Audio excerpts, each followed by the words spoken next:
वरदे कामरूपिणीं विद्यां रम्भीं करिष्यामिं सिद्धिर्भवतु मे सदा।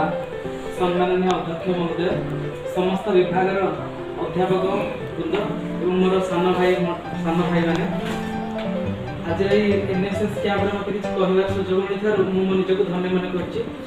प्रथम कथा जड़े महापुरुषों कथा कहि से होती सन्थ कवि भीम भोई। से गोटे कविता कहते जहाँकि आमर यूनाइटेड नेशन वाल प्रिंट होती जे प्राणी आरत दुख प्रमित देखु देखु की सहु मो जीवन पछे नरके पड़ी थाऊ जगत उद्धार हेउ।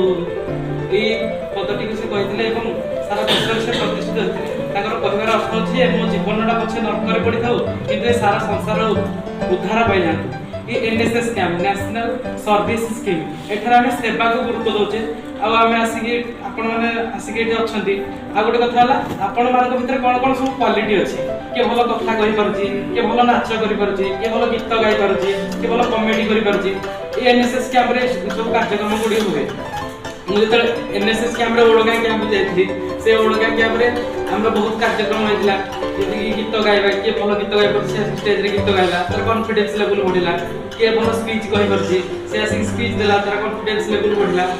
आ गोटे दर्शनीय स्थान ओडगाँ रघुनाथ से दर्शनीय स्थान पाई आ विभिन्न अनुष्ठान जमीक तहसिल थाना ब्लक ये सब गुड़ आम सफासफी कर गोटे सेवार गुण बढ़ला निजर क्वालिटी आम से देखई पारे आम निजे प्रतिष्ठित हो पारे। तुम मैंने आसीच घर छाड़ी आसीच आज तुम निजे केमी एकुटिया केमी घर छाड़ी रोषेईबास केमी होची तुम ये सब कथा गुड़ा शिख।